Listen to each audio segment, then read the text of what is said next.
না, আমি তো সেই ৫৮ সাল থেকে আমি এখানে আছি। আমরা তো যখন ৭১ সালে আমরা সমিতিতে ঢুকলাম, ৭২ সাল থেকে তো আমরা সমিতিতে করে আছি এবং বিভিন্ন রকম পিকনিক আয়োজনের মধ্যে আমরা সবসময় থাকি। আগে প্রযোজক সমিতির পিকনিক বলো, শিল্পী সমিতির পিকনিক বলো, সব পিকনিক যে কয়দিন আগে আমরা জাহাজে করে ফিল্ম ক্লাবে পিকনিক করে আসলাম।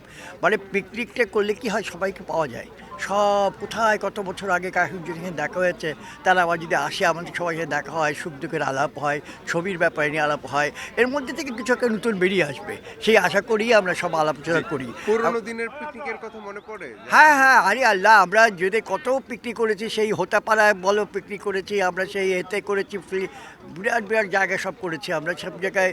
এমনকি এর আগেও 1986 সালে 87 সালে আমরা ম্যারি অ্যান্ডারসন জাহাজ ছিল, সেই জাহাজে করে দিলীপ বিশ্বাস, জাফর ইকবাল, জহরুল ভাই, আমরা সবাই পিকনিকে গিয়েছিলাম।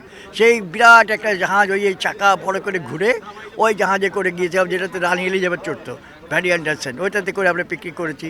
এবং আমরা পিকনিক অনেক দিন ধরে করে আসি, কারণ পিকনিকটা হচ্ছে আমাদের বছরে একদিন সবার সাথে সবার দেখা, সবার সুখ দুঃখের আলাপ, সবার সংসারের আলাপ, এমনকি চলচ্চিত্রের যে দুঃসময় এইসব নিয়েও আলাপ হয়, চলচ্চিত্রের সংকটকে করে উত্তরণ করা যায় সেসব নিয়েও আলাপ হয়।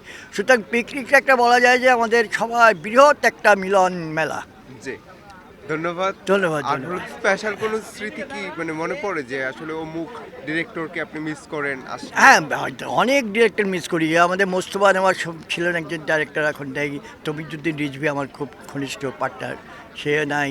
তারপরে অনেক মানে এখনও যারা বেঁচে আছে তারাও অনেকে আসে না, যেমন ফকির হাসান বৈরাগী, যে মিন্টু, এরা সবাই আমি মিস করি সবাইকে, কিন্তু অনেক স্মৃতি অনেকের সাথে আছে, বুঝছো, সেটা বলে কুলানো যাবে না। ধন্যবাদ। Thank you.